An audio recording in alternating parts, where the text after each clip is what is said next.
පොලිස්පති අත්අඩංගුවට ගන්න හදනකොට පොලිස් ඇමති කිව්වා එයාව අපි අත්අඩංගුවට ගන්න හැදුවා එයාගේ දේපල රාජසන්තක කරන්න හැදුවා ඒකින්ද තමයි මෙයා ආවිල්ලා ටක් ගාලා බාර වුණේ කියලා. මොකක්ද අවසානේ උනේ? බාර වුණාම දිලීප් පිරිස් මහත්තයා කියනවා මේ පොලිස්පතිට අඩුම තරමේ ඡන්ද අයිතියවත් නැහැ. ඉන්න තැන ඡන්ද අයිතිය නැහැ. නම ලියාපදිංචි කරලා නැහැ. අඩුම තරමේ පුට් සයිකලයක්වත් නැහැ. මෙයා ගෝස් කෙනෙක් කියලා තමයි නියෝජ්‍ය සොලිසිටර් ජෙනරාල් කියන්නේ. ඉතින් දැන් මේවා ගැන කතා කරපුවාම තමුන්නාන්සලා මේ කවුද මෙයාව ආරක්ෂා කරුවේ මෙච්චර දවස් 20 ගණනක් යනකම්? කවුද මෙයාව ආරක්ෂා කරුවේ? දැන් මේ දවස් ගානකට දේශබන්දු අත්අඩංගුවට ගත්තේ නැත්තේයි කියලා අභියෝග කරන කට්ටිය දේශබන්දු රෙද්දස්සේ තියාගෙන අමතිකම් කළා. ආණ්ඩු තියාගෙන හිටියා. මිනිස්සු මර්ධනය කළා. අද නීතිඥයින්ටත් නඩුකාරයින්ටත් සොලිසිටර් ජෙනරාල්ටත් කටක් කරලා කෙලින් කියන්න පුළුවන්. රාජපක්ෂගේ ආණ්ඩුව කාලේ ඔහම කිව්වනම් මොකද වෙන්නේ? ගරු සභාපතිතුමනි රාජපක්ෂගේ ආණ්ඩුව කාලේ දේශබන්දු මේ තගෙක් කියලා කිව්වනම් ඉන්න හම් වෙනවද? ඒ කියන්න කට කෙලින් කරලා අද නිලධාරීන්ට කතා කරන්න බලය දීලා තියෙන්නේ කවුද? මේ තුනෙන් දෙකේ ආණ්ඩුව.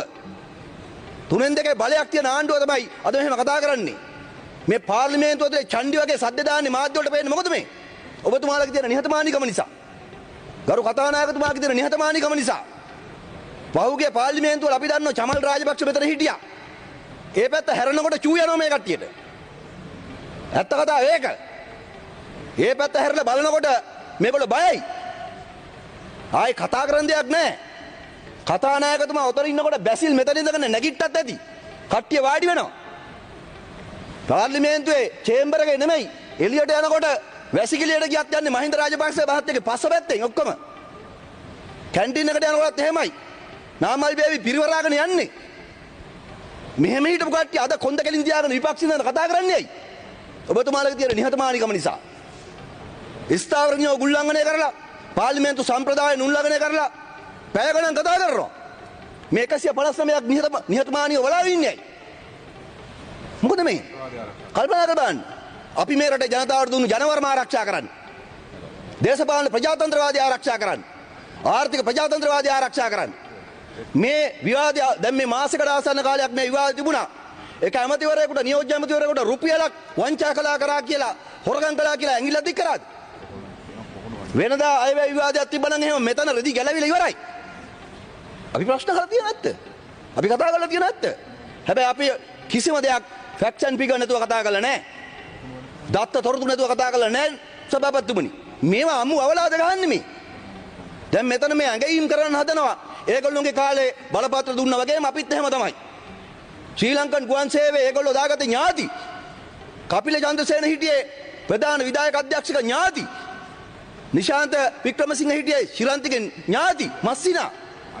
බල්ලා ගේන්නේ ඇව්වා ප්ලේන් එකක් සිංගප්පූරුවට. බල්ලෝ ගේන්න ප්ලේන් යවපු කට්ටිය ආරක්ෂා කරපු කට්ටිය කොහොමද දැන් කතා කරන වේගෙ? සද්දේ. සරත් ගණේකට කියන්නේ ස්වේච්ඡාවෙන් පඩි ගන්න නැතුව අපිත් එක්ක වැඩ කරනවා. මේගොල්ලන්ට මේ තියෙන ඉරිසියාව මොකද්ද කියන්නන්නද? මේ තියෙන කුහකකම මොකද්ද? මේගොල්ලෝ විකුණන් කන්න හදාපු රාජ්‍ය ව්‍යාපාර රාජ්‍ය ආයතන අපි විකුණන්නේ නැති එක.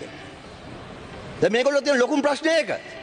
මේගොල්ලෝ ධන ගහගෙන ගියපු IMF එක ඉස්සරහා අපි කොන්ද කෙලින් තියාගෙන රටක් හැටියට කතා කරලා ණය ගන්න එක මේගොල්ලෝ තියෙන ප්‍රශ්නේ. ඇයි මේගොල්ලෝ කකුල් ලෙව කෑවා? ඒගොල්ලෝ ඉල්ලන්න කලින් දුන්නා. දැන් ඒගොල්ලෝ අපිට කියනවා ඇයි ඕගොල්ලෝ එහෙම කරන්නේ නැත්තේ? ඕක තමයි ප්‍රශ්නේ. ඕක තමයි ප්‍රශ්නේ. කල්පනා කරලා බලන්න. මේගොල්ලන්ට ඕන මොකද්ද? මේගොල්ලන්ට ඕන මේගොල්ලෝ කරපු විදියට අපිත් කරන්න. හැමතිස්සෙම මේ කියන්නේ ඒකයි. මේගොල්ලන්ට කුහක්කමක් තියෙන විශාල ඉරිසියාවක් තියෙනවා. මේ ගම් වලින් ඇවිල්ලා නිදහස් අධ්‍යාපන ඉගෙනගෙන විශ්වවිද්‍යාල වලට ගිහිල්ලා මේ රටේ ජාතික සම්පත් වලට ආදරය කරන මිනිස්සු ටිකක් මේ පැත්තේ වාඩි වෙච්ච එක ඉරිසියාව මේගොල්ලන්ට තියෙන්නේ. මේ මුළු විවාද කාලෙම පිපුරුවේ මොකද්ද විපක්ෂයෙන්? ඒගොල්ලෝගේ පන්තියේ බල දේශපාලනයේ බිඳවට්ටපු ගමේ මිනිසුන්ගේ බලය. මෙච්චරයි. දැන් මේ විබද්ධගත මුදල් සම්බන්ධයෙන් කියන අපි මිලියන 2250ක් වෙන් කළා තියෙනවා. ගරු සභාපතිතුමනි අපි මේ ආණ්ඩුවේ කිසි කෙනෙක් විපක්ෂ කාඩුවක්වත් දෙන්න නැහැ කියලා නැහැ. මගේ සාක්ෂිය මාතර විමද්දගත ප්‍රතිපාදනවලදී මම මුලින්ම කිව්වේ මට ඉන්න එක മന്ത്രിවරයා විපක්ෂ චතුර ගලප්පති මන්ත්‍රීතුමා. හොරද සාක්ෂියක් තුනයි එතුමා ඇවිල්ලා මෙතන කියයි. මම කිව්වා චතුරට යෝජනා දෙන්න ඔක්කොම අපි එකතු වෙලා වැඩ කරමු කියලා. මේ සම්බන්ධීකරණ සභාපතිවරු හැමෝම විපක්ෂ හැම മന്ത്രിවරුන්ටම කියන යෝජනා දෙන්න කියලා. දයාසිරි ජයසේකර දැන් කියන්න දෙන්නක යෝජනා ටික. ක්‍රියාත්මක කරන්න නැති බාන්න. පගාවට ගහන්න බෑ හැබැයි. හොරකම් ගන්න බෑ ඒවා. අපි නිලධාරීන්ට ඇඟිලි ගහන්න යන්නේ නැහැ. අපි කියන්නේ නෑ අරක කරන්න එපා මේක කරන්න අර മന്ത്രിගෙක් කපන්න මේක එහෙම නෑ අපේ. මේ ආණ්ඩුවේ තියෙන විශේෂත්වය ගරු සභාපතිතුමනි. මේක කියන්න ඕන නිලධාරීන්ටත් නිසි ගෞරවය සහිතව. සාමූහිකත්වය. වෙනදා දිස්ත්‍රික්ක ඇමතිවරු 3 දෙනෙක් හිටියා නම් දිස්ත්‍රික් ලේකම් 3 දෙනා කියපු විදිහට කතා කරන්න ඕන. 3 දෙනාට ඕන විදිහට වැඩ කරන්න ඕන. අද දිස්ත්‍රික් ලේකම්වරුන්ට නිදහස තියෙන අපි කණ්ඩායමක් හැටියට වැඩ කරන නිසා ඇඟිලි ගහන්නේ අපි කාටවත්. අපි කිසි කෙනෙකුට බාධා කරලා නැහැ.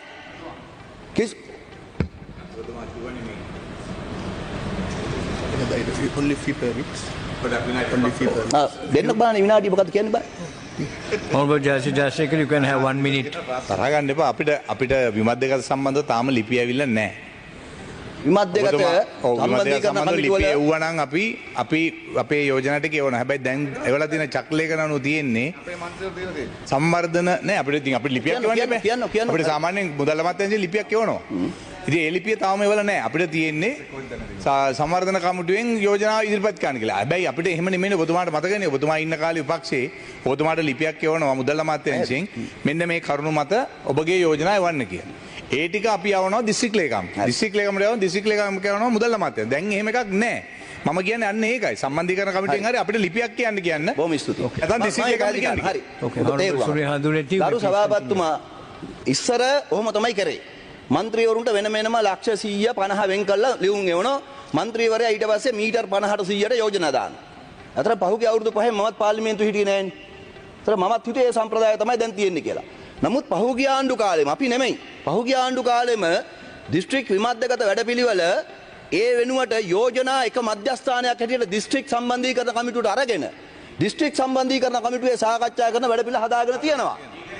හරිද? එතකොට වෙන්නේ දිස්ත්‍රික් සම්බන්ධීකරණ කමිටුවේ මේගොල්ලෝ ඉන්න කාලේ ආණ්ඩුවට විතරයි බෙදාගත්තේ. ඒක තමයි. හරි.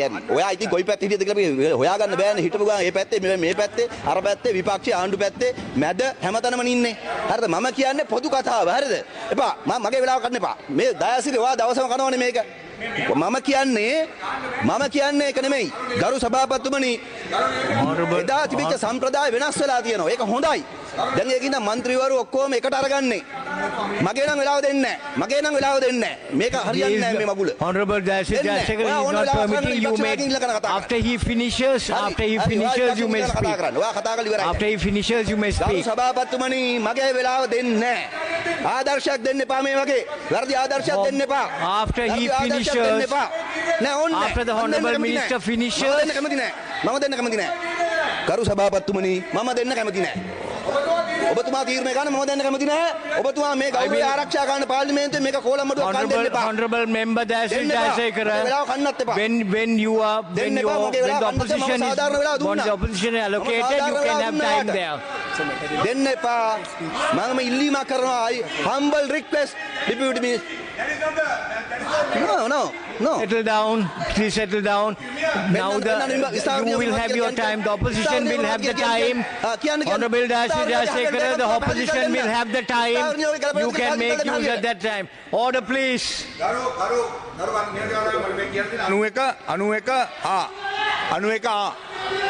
91 කියන්න රීති පස්සේ මත හෝ කතා කරන ලබන මන්ත්‍රීව විසින් මැදිහත් වෙන අවසර දෙනු ලැබුවොත් මිස කිසිම මන්ත්‍රීවරට කවදා කරනු නොලැබිය යුතුයි. ඒ කියන්නේ ඔබතුමාට පුළුවන් කියලා කියන්නේ ඒ සම්බන්ධව ඉඩක් දෙන්න. ඉතින් ඒක දෙන්න. ඉතින්. Honorable Jayasekara, you haven't raised a point of order. Let me continue the speech, sir. Let the honorable minister finish his speech. You can take your time from the opposition when you're allowed.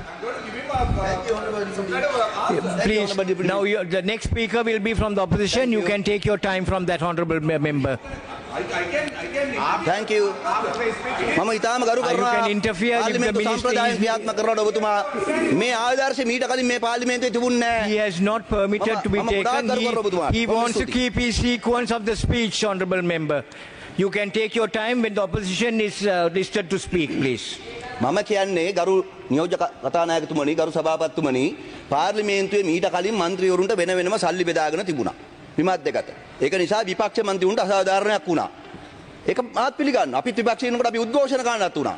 හැබැයි දැන් පහුගිය පාර්ලිමේන්තුවේ කාලේ ඉඳලා විමධ්‍යගත මුදල් වල ප්‍රතිපාදන වෙන් කිරීම දිස්ත්‍රික් සම්බන්ධීකරණ කමිටුවේ සාකච්ඡා කරලා කරන්නේ. ඒක හොඳ එකක්. එතකොට එක නිර්ණායක පද්ධතියකට ඒක කරනවා. ඒකේ අපේ ආණ්ඩුව කිසිම වෙලාවක විපක්ෂ මන්ත්‍රීවරුන්ට අසාධාරණයක් කළා නැහැ. ඒක මේ උතුරට වෙනම දුන්නා ඒ වගේ බයිලා කියලා වැඩක් නැහැ. එහෙම දීලත් නැහැ. උතුරට දකුණට කියලා වෙනසක් කරන්නේ නැහැ. විපක්ෂ කියලා වෙනසක් කරන්නේ නැහැ. ඇත්ත ඒකයි. ඒක මීට කලින් ඒම තිබුණේ නැහැ. මීට කලින් විපක්ෂ මන්ත්‍රීවරුන්ට එක මොහොතක් දුන්නෙත් නැහැ. අපි කියන්නේ අදත් විපක්ෂ මන්ත්‍රීවරුන්ට කියලා නෑ දිස්ත්‍රික් සම්බන්ධීකරණ කමිටුවේ සාකච්ඡා කරලා යෝජනා ටික දෙන්න පුළුවන්.